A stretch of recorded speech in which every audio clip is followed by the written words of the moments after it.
20장 10판.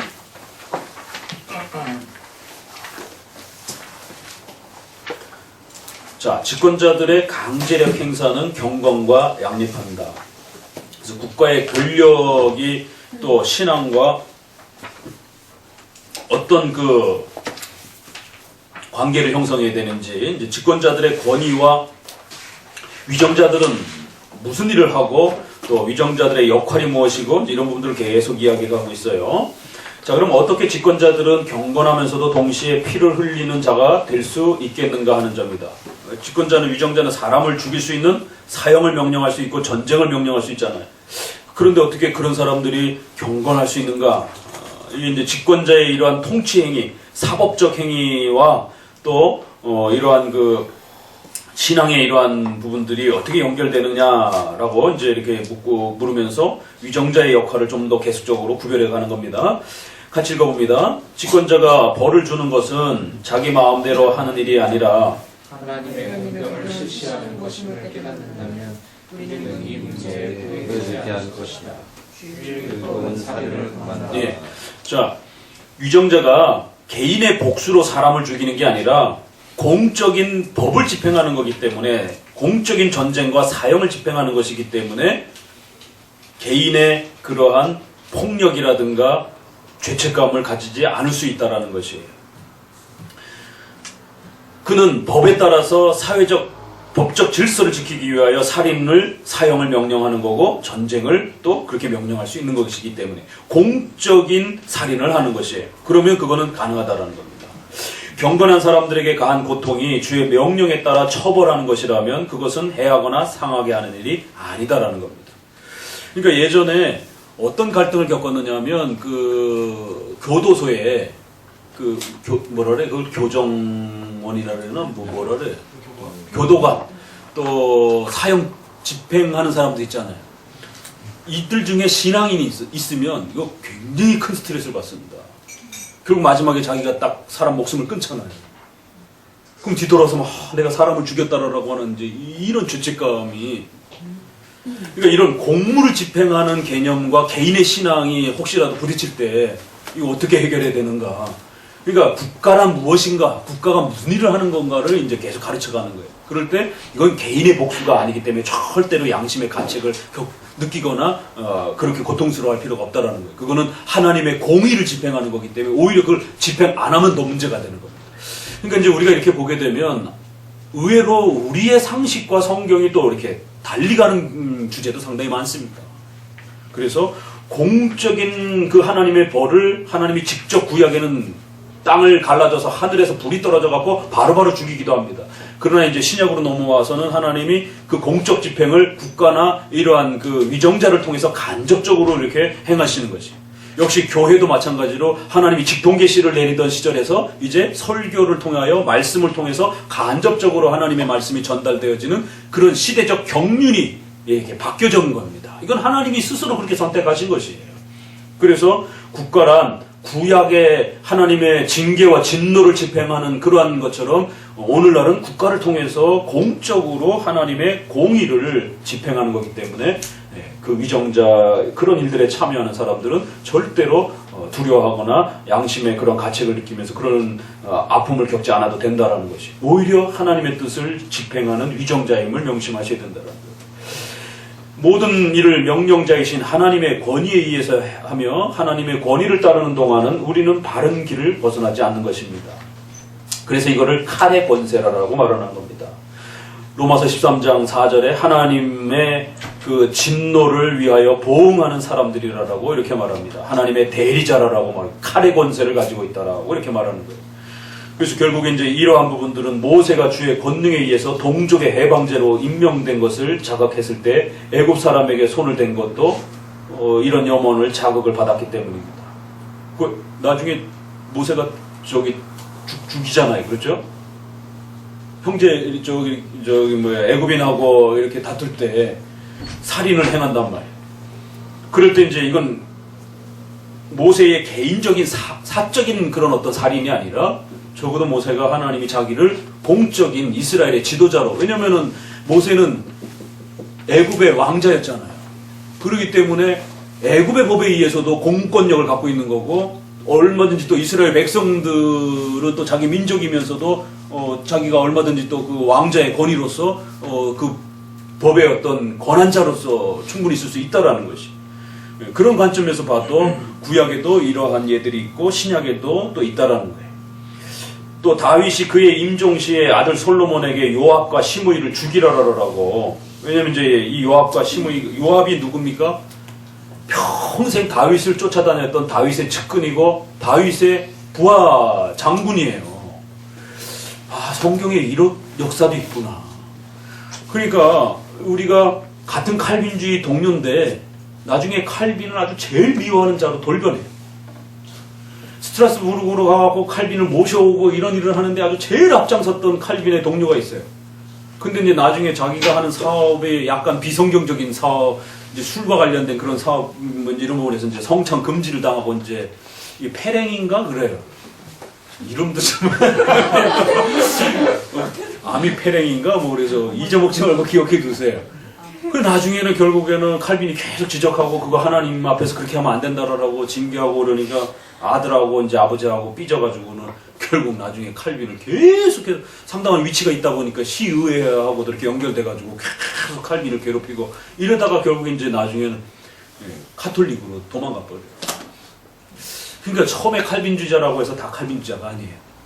끝까지 봐야 됩니다. 이 중에 배신자가 있다고. 그러니까 칼빈주의란 그렇게 금방 만들어지는 게 아니라는 거지. 그래서 오래도록 정말 이런 교리들을 공부하고 소유리 문답 공부하고 정말 신중하게 이렇게 이러한 교리들을 감격해하고 즐거워하는지 찬양 부르는 것만 좋아하고 그런 게 아니라 이런 소유리 문답을 공부하면서 눈물이 뚝뚝뚝뚝 떨어지는지 제목 설교만 감성적인 설교만 즐겨하는 게 아니라 이런 어렵고 강의 설교를 들을 때 눈물이 떨어질 수 있는지 오후에 교리 공부 이게 학교인지 교회인지 구별이 안 될 정도로 이게 목사님이 또 신학자다 보니까 더더욱더 그렇죠. 아무래도 조직 신학자다 보니까 뭐 저도 될 수 있으면 좀 이렇게 신학교하고 이렇게 좀 구별성을 갖고 이렇게 하려고 애를 쓰는데 뭐 또 이렇게 애를 써도 또 이렇게 좀 안 될 때도 있어요. 그러니까 이제 우리 신학생들은 또 재밌다고 하지만 또 우리 성도들은 아 목사님 머리 아파요 막 이제 뭐 이럴 수도 있지만 복이라 생각하시고 이게 신학교인지 오후에 교리 공부인지 헷갈릴 정도로 그렇게 힘든 내용들이 쏟아져도 성경에 대한 설명이란 말이에요. 그래서 우리 신학생들한테는 제가 하산을 시킬 때가 언제냐면 이제 됐다 하산해라 그럴 때는 조직신학 수업 듣다가 눈물이 글썽글썽하면서 눈물이 떨어질 때 이 조직신학을 다 이해했구나. 조직신학이 뭔지를 아는구나. 교리가 뭔지를 아는구나. 하산해라 다 배웠느니라.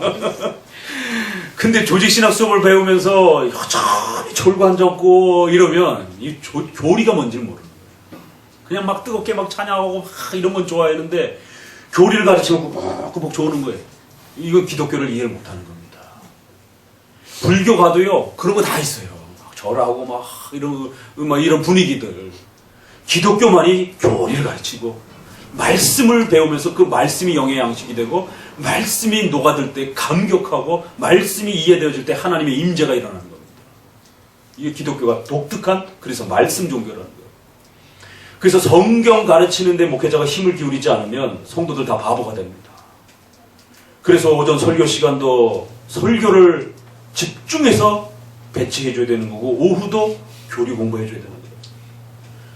저도 어떻게 하면 교회가 부흥되는지 잘합니다. 조직신학자이기 때문에 교회가 어떻게 하면 부패하는지를 가장 잘 알고 있어요. 그래서 그 부패하는 방법으로 하면 교회가 가장 잘 부흥이 됩니다. 젊은 아이들이 좋아할 수 있는 거 적절히 배치해주고 찬송 많이 하고 새로운 CCM으로 쫙 구성해주고 눈물 막 억지로 끌어낼 수 있는 그런 감성적인 거 이렇게 막 하고 프로그램 다 그런 거 만들어주고 또 어른들 같은 경우는 또 우리 한국의 한에 대한 그런 문화가 있기 때문에 막 소리 지르게 만들고 감성적으로 설교하고 감성적으로 설교하는 거 저 어떻게 하는지 다 알아요. 이런 표현들 또 겁주고 또 막 기복주의로 복받는다라고 막 또 이렇게 허황된 기대감 막 끌어내고 저도 잘합니다. 할 수 있어요. 그러나 저도 개혁교회 목회자들은 그렇게 하면 하나님 앞에 벌 받는다라고 하는 두려움을 갖고 있는 것이에요. 그렇기 때문에 성도들이 성경에 무지하면, 그러니까 성도들이 다른 거는 못해도 책임을 안 묻습니다. 개혁교회 목회자들에게는. 그런데 성도들이 10년이 지났는데도 소리문답이 뭔지도 잘 모른다? 그러면은 그 성도들의 무지함에 대한 책임을 목회자에게 묻습니다. 왜 그런 질서를 하나님이 세워주셔가지고 목회자는 뭔 잘못을 했다고 그 책임을 다 짊어지라는지. 그게 교회 질서예요. 장로교 질서. 에스게레인, 그 죄인을 책망하라라는 말씀 나오잖아요. 그래서 죄인을 책망했는데 걔가 회개를 안 해. 그러면 걔만 죽고 너는 살아. 근데 네가 책망을 안 해갖고 걔가 죽었어. 죄 가운데서. 너도 죽고 걔도 죽어. 왜요? 선지자들은 뭔 책임이 있어가지고. 그게 부르심이라는 거예요. 그래서 목회자가 10년 목회를 했는데 그 성도가 교리에 대해서 무지하다? 그럼 목회자 책임이 됩니다. 도대체 시간을, 그 아까운 시간을 뭐에다 다 썼느냐 말이에요. 그러면 목회자가 책임을 묻게 되는 겁니다. 그래서 장로교회는 시찰을 합니다. 말 그대로 시찰, 조사하러 다니는 거예요. 노회 목사님들이 교회 똑바로 운영하고 있는지, 오후에 교리 공부하고 있는지, 교리 공부를 안 하면 벌을 받습니다. 면직을 당할 수 있습니다. 장로나 중요한 성도들 테스트를 해봐가지고 교리를 알고 있는지, 교리에 대해서 깜깜, 목사님 일로 와보세요. 성도들 교리 가르쳤어요, 안 가르쳤어요? 이게 장로교 질서인 겁니다. 그래서 우리 성도들이 참기름 팔고 고춧가루 팔고 이런 건 잘 못해도 교리에 대해서는 분명하게 알아야 돼요. 그러니까 교리를 공부하다 보니까 이게 나중에는 막 자기 목사님까지 막 비판하고 막 이제 이런 좀 지나친 비평의식도 좀 이렇게 이게 어긋나는 이제 이런 그 또 뭐예요 간혹가다 잘못되는 사람도 있지만 그럼에도 불구하고 구더기 무서워서 장 못 담그는 거 아니에요. 그럼에도 불구하고 가르쳐 가야 되는 겁니다. 그래서 성도들이 교리 안에 잘 무장돼서 성경에 무장되어질 수 있도록, 그 성경에 무장되어지게 되면 이런 어려움들 다 뚫고 일어날 수 있고 또 하나님의 은혜를 받을 수 있는 길을 마련해 주는 겁니다. 거기까지가 목회자 역할이에요. 그리고 나서 하나님의 역사가 임할지 안 임할지 그건 하나님이 알아서 하시는 것입니다. 그러니까 쯔빙글리가 단편글에 그 한 번 예전에 올려놨잖아요. 목회자는 성도들의 근심과 아픔과 괴로움을 상급으로 평생토록 그렇게 짊어지고 살아가는 자들이다. 우리 목회자는 성도들의 아픔까지 그거를 짊어지고 살아가야 됩니까 도대체? 그래서 하나님이 목회자에게 큰 상급과 은혜를 주시겠다라고 또 약속하는 겁니다. 그런 하나님의 부르심에 희생하는 자들에게. 그래서 우리 성도들 중에 인문학에 뛰어나고 재능이 있으면 자녀들 중에 잘 다독여서 또 그렇게 목회의 길로 갈 수 있도록, 이런 길 알면 자기 자신 목회 길 가라라고 부모들이 추천을 못해요. 그래서 요즘에는 노총각들이 많습니다. 전사님들이. 장로님, 목사님, 집사님들이 그 길을 빤히 하니까 자기 딸을 안 주는 거예요. 아니 이거 순교하러 들어가요 진짜. 사모님들 너무 불쌍해요. 경제적인 고통 평생 짊어지고 살아가야 되죠. 멋내고 이쁘게 20대 30대 때 얼마나 그 멋내고 이쁘게 꾸미고 다니고 이래야 될 텐데 조금 이쁘게 갔더니 돈이 남아도는가 보구나 사모님이. 저렇게 막 저 파마 한 10만 원은 넘을 텐데 조금 허르스모르만 옷 입고 갔더니 목사님이 사모님이 예의도 없나? 응? 저렇게 다 떨어진 옷을 입고 다니게. 도대체 어떻게 입고 다니라는 거거든요. 온갖 그 유리 안에 갇혀서 그렇게 사는 자처럼 그렇게 자기 마음 놓고 이렇게 옷 하나도 제대로 못 입고 목소리도 못 내고 그런 삶을 마치 죄인과 같은 그런 삶을 평생을 살아야 되는 자리가 더더욱 사모의 자리예요. 눈치를 목사님의 또 사역에 누가 되지 않도록 그렇게 보조를 마치면서 숨죽이면서 그렇게 보조를 해야 되니까. 그래서 오죽하면은 개혁교회의 목사님들, 목사님 사모님들에서 책도 나왔더라고요. 루터의 아내, 칼빈의 아내. 그래서 저도 사가지고 사모님 좀 읽어보십시오. 그러면서 위로를 받으시고 계속 이 길을 가십시오. 주기철 목사님하고 거꾸로 됐어요. 사모의 길은 이런 길입니다. 희생하셔야 됩니다. 어쩔 수 없습니다. 부르심이니까. 그러니까 시집을 그 딸을 안 주는 거예요. 그러니까 우리 딸 가진 부모들은 다독거려서 사역자의 길로 가는 거에 대해서 기쁘게 여기고 가라라고 격려해야 되는 거예요. 그래서 청교도의 아버지라고 하는 그 누구죠? 퍼킨스 같은 경우도 설교학이라고 하는 그 책에 성도들을 향하여 젊은 그 자녀들을 잇는 그 부모들에게 그렇게 잘 다독여서 목회의 길로 들어서게 하게 되면 그 아들도 복을 받고 그 부모도 복을 받고 당신의 가정에 하나님께서 큰 복을 주실 것이다라고. 이 길은 너무 힘들고 어렵고 희생해야 되는 길인데 그 길을 위해서 아들을 자녀를 그렇게 하나님께 바치는 것은 결코 쉬운 일이 아니에요. 그래서 여러분들은 개혁교회 목사님들을 존중해야 됩니다. 일반 목회자들하고 달라요. 적어도 개혁교회 목회자들은 목숨을 걸고 공부하면서 우리 성도들을 전염병으로부터 어떻게 살릴 수 있을까? 또 우리 성도들을 하나님의 진노로부터 어떻게 살릴 수 있을까? 이거를 가장 정확하게 분별해서 그걸 분별하기 위하여 목숨을 걸고 또 공부하는 것이고 또 그 전염병이 창궐한 중에 성도들 다 대피시키고 마지막까지 그 성도 남아있는 성도들 곁에서 목숨을 함께 또 지켜가는 그런 자리가 목회의 자리입니다. 여기 이제 집권자의 위정자도 위정자의 역할이 있는 것처럼 또 이렇게 자 해서 읽어가 봅니다. 공적 직무를 행하는 자리라는 거예요. 그래서 하나님의 사자, 대리 이렇게 할 때 로마서 13장 1장에 위정자들에 대해서도 말을 하지만 목회자들에 대해서도 하나님의 사자, 대리자 이런 표현을 쓰는 겁니다. 근데 요즘에는 회중교회 독립화가 너무 많아져가지고 왜 목사님만 대리자야? 목사님만 사자야? 우리도 하나님의 사자입니다. 이렇게 이게 이제 독립화. 모두가 다 똑같이 왜 목사님만 그렇게 구별하냐고. 그래요? 그러면 당신이 좀 제발 연구해가지고 설교 좀 해. 그러면 죽기 살기로 그러고 당신도 공부해. 그러고 어설피 그냥 그래 대충 성경만 읽어가지고 그렇게 자리가 다르다라는 거예요. 성도는 열심히 돈 벌고 삶을 꾸려가는 거고 목회자는 죽기 살기로 공부해야 되는 자리고 서로의 역할이 다른 겁니다. 그래서 한 사람은 가르치는 자가 되고 한 사람은 배우는 자가 되는 거고. 자, 그래서 칼을 이제 608페이지 칼을 빼어들고 한 6째 줄 죄인과 악인을 추궁하는 것이 집권자들의 진정한 의라면 자포자기한 악인들이 도살과 살육을 자행할 때 칼을 집에 넣어 두기만 하고 피를 흘리지 않는 집권자들은 최대의 불경건을 범하게 될 것입니다. 그러니까 국가의 위정자는 바로 이런 역할을 하는 사람이라는 거예요. 그래서 공적인 칼을 집행하는 사람이기 때문에 또 적이 쳐들어왔을 때는 어떻게 해야 돼요? 제일 먼저 죽어야 될 사람이라는 거예요. 왜? 제일 앞서서 군인들을 지휘해야 되니까. 그러니까 적어도 이렇게 위정자라고 하는 것은 하나님이 그들에게 권위를 주셨다라고 하는 것은 그들의 공적인 집행도 권위가 무겁지만 그와 함께 책임도 무거운 거예요. 그 노블리스 오블리쟁이라고 하는 그런 표현도 있는 것처럼 권위가 큰 만큼 책임도 큰 겁니다.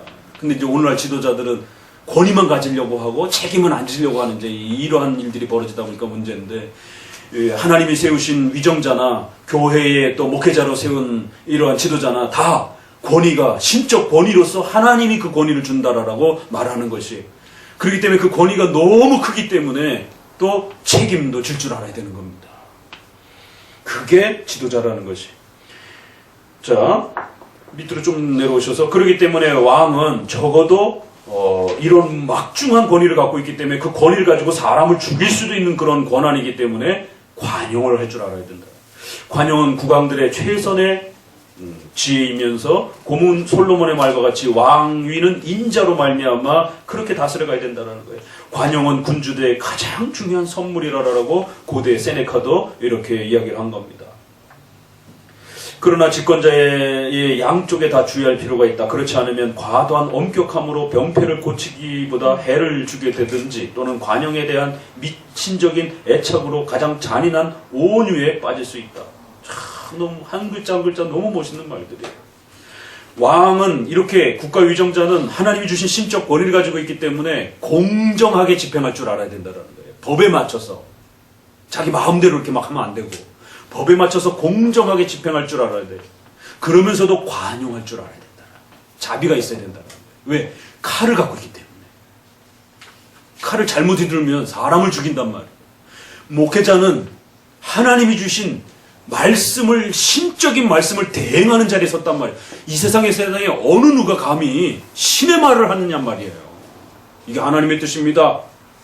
성도는 그 권면 때문에 죽을 수도 있고 살 수도 있는 겁니다. 지금 이런 전염병과 같은 상황 속에서 어떻게 대처해야 되는가? 이게 하나님의 뜻입니다. 그럼 성도 그거 따라하다가 죽을 수도 있는 겁니다. 하나님의 말씀으로 성도들이 믿으니까 신의 말을 할 수 있는 인간이 있다라는 게, 그러면 그 목회자의 말을 통해서 나오는 말이 인간의 말이에요? 하나님의 말이에요? 그 정도로 하나님이 권위를 세워준 겁니다.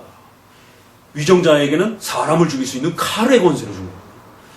목회자에게는 하나님의 말씀을 할 수 있는 신적 대언자로서의 권한을 준 거고, 그래서 성경도 하나님의 말씀이지만 그 성경을 가지고 설교할 때도 그것도 하나님의 말씀입니다. 제2스위스 신앙고백서에서는 설교가 무엇인가가 나옵니다. 그래서 위정자는 반드시 법에 맞춰서 공의롭게 행사해야 돼요. 목회자는 반드시 성경에 맞춰서 설교해줘야 되는 겁니다. 자기 개인의 생각을 집행해서는 절대로 안 되는 거예요. 사람들의 목숨이 달린 문제랍니다. 그렇죠? 똑같아요, 이게. 집행하는 그 성격이. 그래서 관용해야 되는 거예요. 그 법의 기준에 맞춰서 칼을 휘둘러야 되기 때문에 또 살펴보고 또 살펴보면서 인자함과 자비를 늘 곁에 두고 집행해야 된다는 거예요. 목회자도 하나님의 말씀으로 죄를 지적하는 자리이기 때문에 목회자가 권징과 법을 집행할 때 또 성도들의 연약함을, 부족함을 또 늘 고려할 줄 아는 온유함들이 있어야 되는 거죠. 그런데 온유함이 지나쳐가지고 무능력으로 가요. 그래서 마지막 문장이 가장 잔인한 온유에 빠진다는 거예요. 이게 그런 문장입니다. 목회자가 이러지도 못하고 저러지도 못하고 이래도 봐주고 저래도 봐주고 이러면 그건 사랑이 아니라 무능력한 겁니다. 하나님의 말씀으로 엄히 징계해야 돼요. 세례 요한이 왕을 향해서 목소리를 높였다가 죽었잖아요. 그래도 목회자는 징계해야 됩니다. 교회에 돈 많은 사장이 있어요. 삼성이 이건이 그 아들이 누구지?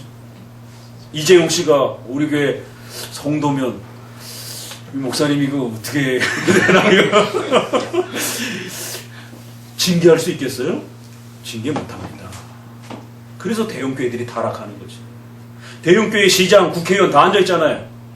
이번에 발언한 것에 대해서 위정자로서도 징계받아야 되지만 교회가 국가에 저항하는 방식에 있어서 위정자의 권한을 넘어선 행위를 발언을 한 거예요. 교인으로서도 징계받아야 되는 겁니다. 정말 그 교회 교인이라면 어떻게 신자가 그런 발언을 할 수가 있습니까? 신성 모독적인 발언을 할 수가 있습니까? 하나님의 교회로 예배를 폐지하라라고 하는 이런 발언을 신자가 할 수 있습니까?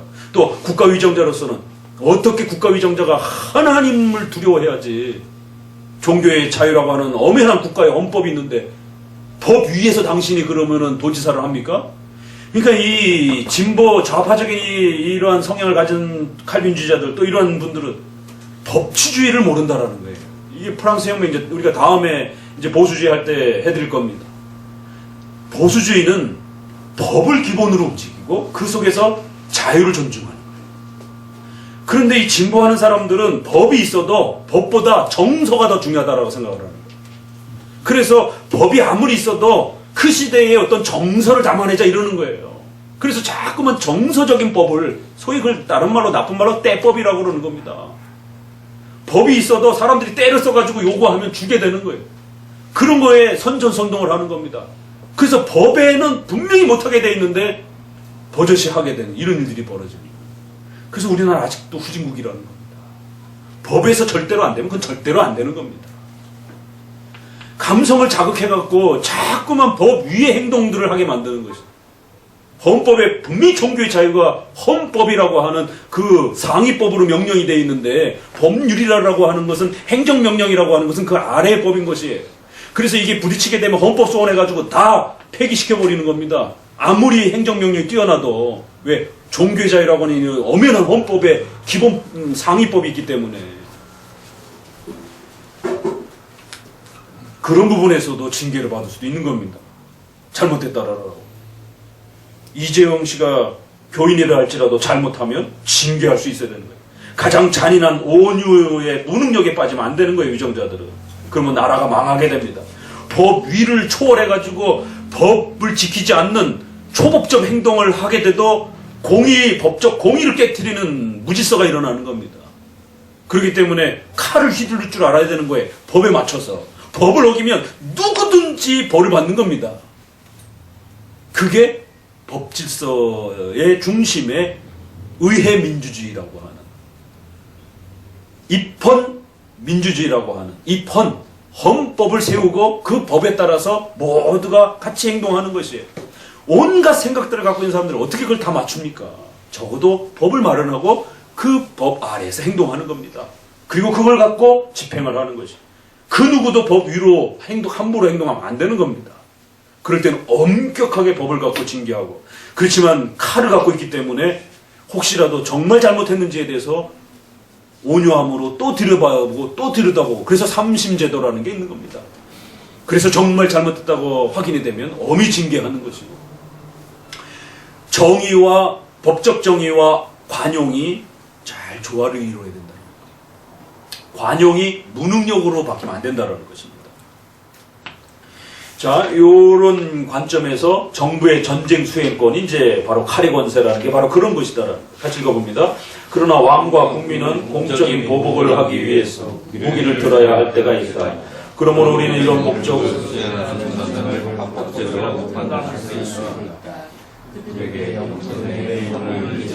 불온한 사람들의 선동을 억제하고 압제를 받는 사람들을 도우며 악행을 처벌하는 권한이 부여된다.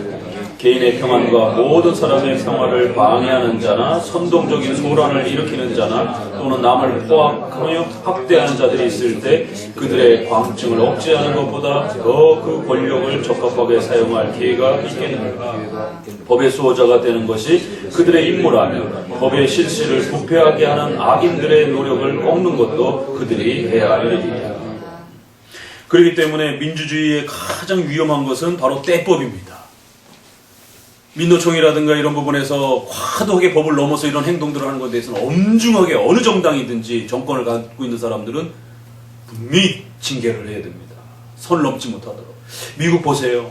아무리 데모를 해도 폴리스 라인 넘어서면 무섭게 공권력을 집행합니다. 폴리스 라인 그 안에서 자유를 주는 것이에요. 이게 진짜 민주주의입니다.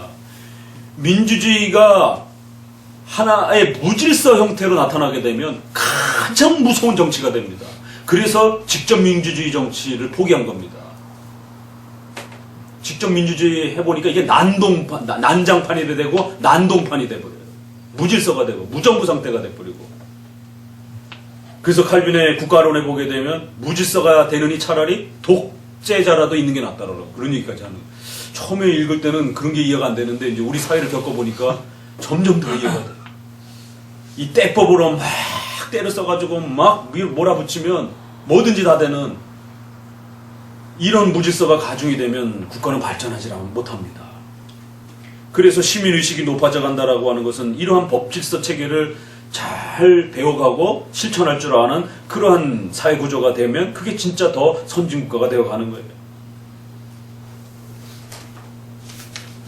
쭉 내려오셔서 그뿐만 아니라 그들이 맡아 지키는 영토가 적의 공격을 받을 때에 전쟁으로 방어해야 한다. 성령께서도 성경의 많은 증거를 통해 이런 전쟁을 합법적이라고 선언하신다. 이거를 비성경적이라고 비난한 자들이 있었거든요.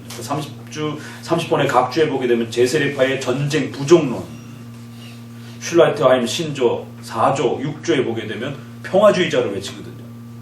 미국도 그렇고 우리나라도 그렇고 왜 평화주의자들 있잖아요. 반전주의자들이라 그러나? 그게 다 이런 사상에서 나온 거예요. 이 사상으로 다 연결이 됩니다. 그래갖고 우리가 그 사형 집행권, 지금 사형을 폐지하자라고 이렇게 끌고 가잖아요. 그렇죠? 마치 이게 인권에 부정이 되는 것처럼. 아니요. 기독교 윤리에 있어서는 사형을 성경적으로 인정합니다. 전쟁 수행권도 다 성경적으로 인정해줘. 자신의 생명, 그 국민들의 생명과 교회를 지키기 위해서 적이 쳐들어오면 반드시 전쟁을 동원해서 방어 전쟁을 통해 가지고 전쟁을 수행해야 되는 겁니다.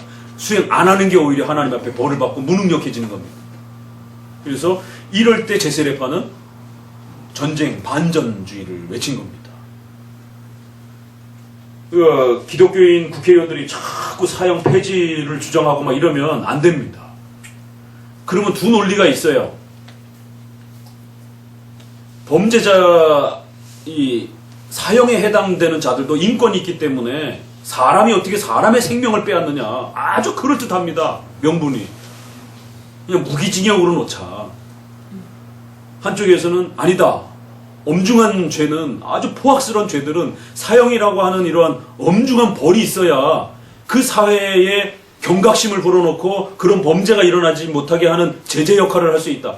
서로 계속 싸워요. 논쟁해요. 어느 게 옳은지 모르니까 기독교인들은 답을 줘야 되는 거예요. 이번에도 우리가 국가론과 관련해서 이제 또 그 얘기 나올 겁니다. 결국 이 자유와 평등 싸움이에요. 보수주의는 자유를 부르짖고 진보주의는 평등을 부르짖어요. 그럼 어느 가치가 더 옳은가?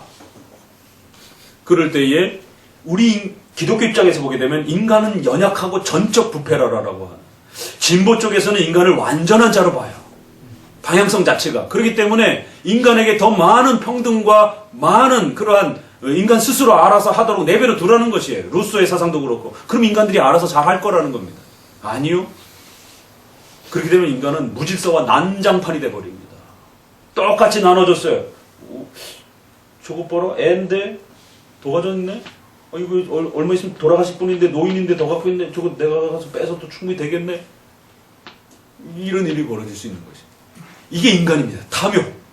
그래서 법이 엄격하게 인간의 그 탐욕을 억제시켜야 됩니다. 그렇지 않으면 인간은 저절로 잘 알아서 하지 않습니다. 인류 역사가 그걸 경험해 봤어요.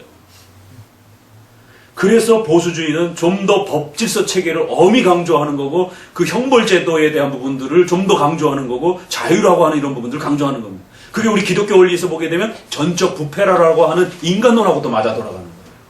인간을 혼자 그냥 그렇게 내버려 두면 안 된다는 거예요. 그래서 교회의 권징 질서도 혼자 알아서 하게 되는 게 아니라 교회의 질서를 통해서 성화 속에서 인간의 죄와 싸워가도록 그렇게 교회의 공적인 공권력을 가지고 이렇게 성도들의 성화 문제를 관여하는 겁니다.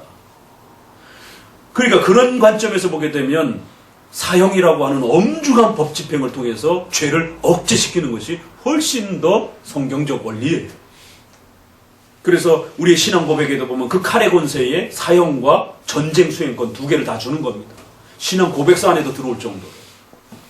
적어도 장로교회의 국회의원이라면 국회 나가서 사형에 대한 이러한 역사적 원리와 또 나름대로 신앙적 가치와 원리도 좀 이렇게 강하게 좀 설득하면서, 미국에 좀 이런 그런 좀 정말 멋있는 좀 우리가 좀 뺏어올까요? 누구 말하는지 알겠죠? 부통령. 뭐지? 참, 그 연설 너무 멋있더라고. 좀 그런 부통령 좀 뺏어왔으면 좋겠어요. 의회 나가서 정말 사형 폐지 국가와 사형 유지 국가로 갈 때 어느 게 더 옳겠느냐라고 했을 때 역사 철학적 관점에서도 쫙 설득해 나가면서 사형은 반드시 있어야 된다. 왜? 인간은 그렇게 만만한 존재가 아니다. 우리 사회가 더욱 건강해져 가고 그러려면 정말 이 포악스러운 범죄들을, 그러니까 이제 교정이라고 했을 때 이제 이런 것도, 그럼 과연 교도소가 뭐 하는 곳인가? 이런 가치도 마찬가지. 교도소는 교정하는 곳이 아닙니다. 벌을 주는 곳입니다. 교정하는 것은 교회가 하는 일이에요. 그의 마음과 인식을 고치고 그렇게 살면 안 된다라고 도덕적인 마음과 양심을 새롭게 부어주고 방향성을 잡아주는 거예요. 교도소는 그가 죄를 범한 것에 대한 벌을 주는 것을 기본 원칙으로 하는 거예요. 그러니까 용어 자체도 문제가 있는 겁니다. 아까 그 뭐라 그랬죠? 교도관. 그게 교정, 그런 개념이 들어가 있는 한문적 표현이에요. 고쳐준다, 이런 식이에요. 그러니까 교도소를 어떻게 운영해야 되는 것인가만 이런 여러 가지 사회학적 논의가 있을 때도 교정 쪽에다가 방향을 두면 안 되는 겁니다. 교도소는 벌을 엄격하게 집행할 수 있는 그 원칙을 기본 방향을 해주는 거예요.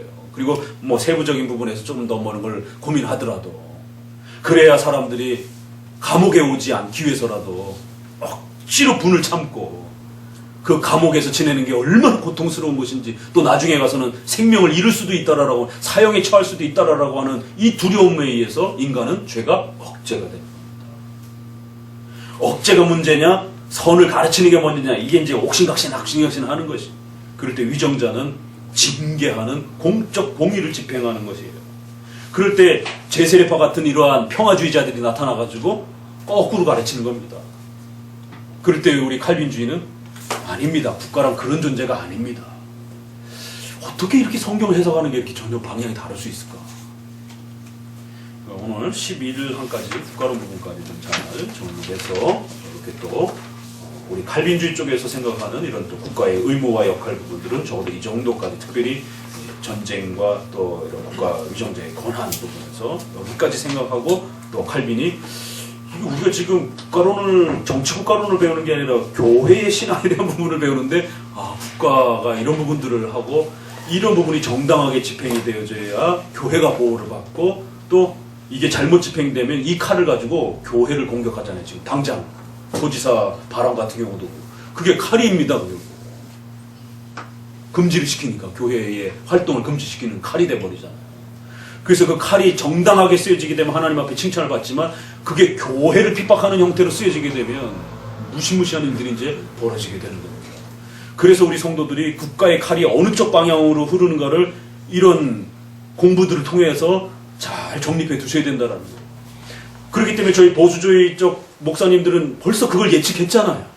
그러니까 진보주의자들은 잘하고 있다, 그러니까 칭찬하고 격려하면서 잘할 수 있도록 하자, 이러면서 왜 자꾸 비난하느냐, 이런 이야기들이 난무했지만, 저희 쪽에서는 아닙니다. 이 협조가 잘못하면 협박으로, 압박으로 바뀔 수 있고, 그것이 나중에는 금지라고 하는 행위로 넘어갈 수 있기 때문에 조심해야 됩니다. 더더구나 현 정부의 이러한 그 반기독교적인 그러한 그 어떤 모습이라든가 이런 부분들이 연장선에 있기 때문에, 이들이 교회를 어떻게 압박할지에 대한 빌미가 어떤 식으로 돌변할지에 대해서 늘 조심하면서 들여다보고, 교회를 보호하는 쪽에 목회자들은 깨어있고 주의해야 된다라고 그토록 그렇게 당부했는데, 아니다라고, 현 정부는 잘할 거라라고, 잘하고 있다라라고. 협조안 나오자마자 벌써 교회가 확 수그리니까 바로 이어서 국회에서 결의안을 냈어요. 막 정신없는 통에. 지금 뭐가 통과가 됐는지도 몰라요, 기독교인들이.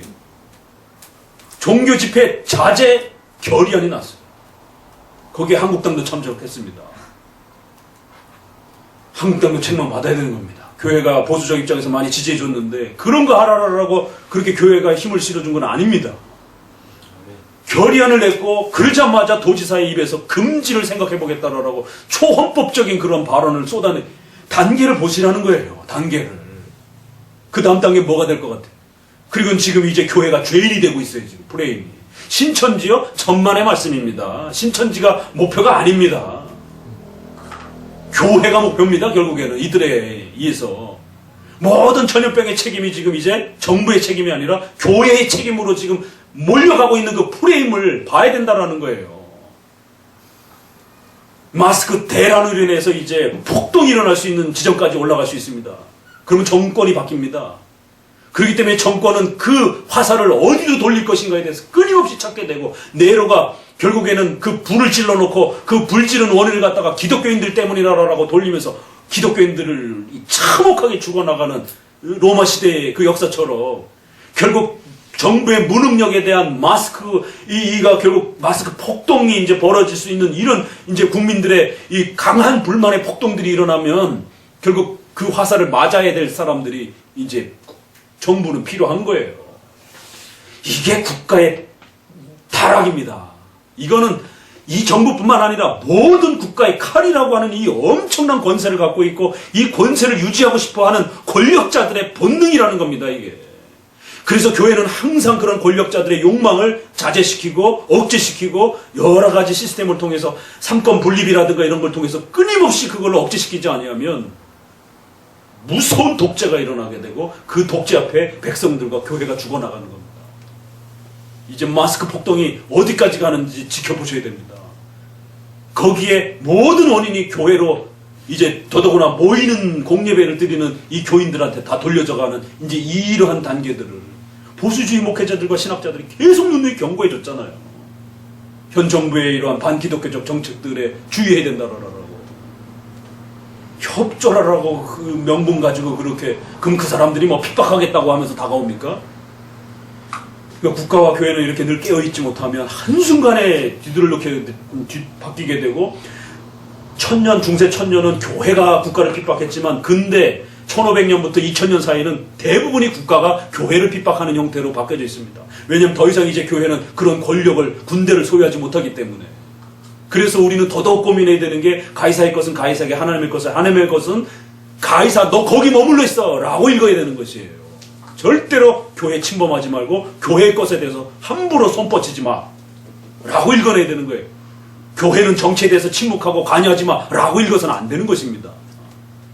그 대가가 이렇게 주어지는 겁니다. 결국 교회가 끊임없이 국가에 대해서 경계하고 책망의 목소리를 내고 조심해야 된다라고 끊임없이 교회가 힘을 합쳐서 경계태세를 갖추지 않으면 바로 국가는 돌변해서 교회를 집어삼키고 결국 그 정치적인 자신의 야욕을 펼치는 수단으로 삼으려고 하는 게 국가위정자들의 권력 욕이에요. 누구나에게 다 있는. 그렇기 때문에 이번 사태의 이런 부분들을 우리가 굉장히 심각하게 지켜보는 것이고 이게 어디까지 불이 번질지에 대해서 정말 두렵게 우리가 살피면서 하나님 앞에 기도하셔야 됩니다. 연일연 인터뷰에 나와서 인터뷰하는 거예요. 세상에 6.25 때도 이런 일이 없었는데 세상에 마스크를 살라고 3시간 4시간 어른들이 그런 얘기들 하소연하는 이게 무슨 나라냐라고 그러면서 세상에 도대체 이런 일을 6.25 이후에 겪어보지를 못했다라고 세상에 마스크 그것도 달라 한 장 사기 위해서 5시간을 그 추위에서 벌벌벌벌 떨면서 세상에 그렇게 내가 이런 세상에 살 줄이야 꿈에도 생각을 못했다 그러면서 그 화들이 마스크 폭동이 점점 그게 따라하면 어떤 일이 벌어지게 되고 그 화살이 누구에게 돌아가게 될 것인가. 근데 교회 목회자들 당회가 스스로 먼저 결국 예배를 폐쇄하면서 자기 발등을 스스로 찍는 이런 일들을 지금 한국교회에서 하고 있는 거죠. 그 프레임 전쟁에 결국 교회 스스로 전쟁터를 내줘버리는. 그러니까 이게 우리가 교리를 모르면 이런 일이 벌어지는 겁니다. 역사를 모르면 이런 일이 벌어지는 거지. 잘 하겠지 뭐. 내가 좋아하는 정부니까. 천만의 말씀. 국가는 그런 단체가 아닙니다. 국가는 칼의 권세를 가지고 있기 때문에 늘 우리가 깨어서 지켜봐야 되는 것이고 우리 이렇게 또 중국에서 또 이렇게 오신 분도 계시지만 결국 그 한 사람의 그 권력력 때문에 교회가 어떤 그 고난과 핍박 속에 몰아닥치게 되는지. 저도 몇 년 전만 해도 이렇게 중국에 가서 신학교 가서 강의도 하고 그래도 공산주의 국가지만 그래도 좀 자유가 있어가지고 나름대로 강의도 하고 그랬는데 이제는 근처도 못 가는 그런 사태가 벌어질 정도로 방향성 한번 틀어지게 되면 교회는 순식간에 핍박에 이러한 돌입으로 넘어가 버린단 말이에요. 그러면 신앙의 모든 자유를 잃게 되고 진짜 세상에 저도 처음이에요. 50평생에 이렇게 모태신앙이지만 세상에 교회 가는 거를 눈치 보면서 가야 되고 허락받고 가야 될 이런 예배 드리는 거 하는 거를 이런 시대가 우리 자유 대한민국에서 이런 시대가 올 줄이야 꿈에도 생각 못했습니다. 너무 빨리 와갖고 성도들이 지금 정신을 못 차려요. 지금 우리가 어떤 세상에 있는 거지? 왜 예배를 드리는데 왜 우리가 욕을 먹지? 왜 비난을 받지? 그러면 다음에 이제 예배 드리러 가면 허락받아야 되는가? 우리 300만 원짜리 여기 붙이고 가면 어떡할 겁니까? 그러면 이 작은 교회들은 벌금 내면서 예배 드릴 거예요? 예배 드리면 300만 원 벌금 내야 되는 겁니다. 어떡할 겁니까? 숨어서 예배 드리는 일들인지. 세상에 이런 일이 지금 자유 대한민국에서 벌금 낼 수는 없지만 돈이 없으면 어떡할 거예요? 큰 교회들이야 벌금 내면서 해도 되지만 깨어 정신 차리고 기도하고 더더욱 장로교 교리, 웨스민스터 기독교 강요, 우리 선조들이 어떻게 살아왔는지에 대한 발자취를 읽을 수 있는 우리의 선조들은 어떻게 성경을 해석해 왔는지에 대한 그 성경 해석 싸움이기 때문에 열심히 성경을 읽어서 답을 찾으셔야 됩니다. 그래야 여러분의 가정이 살고 교회가 사는 것이죠.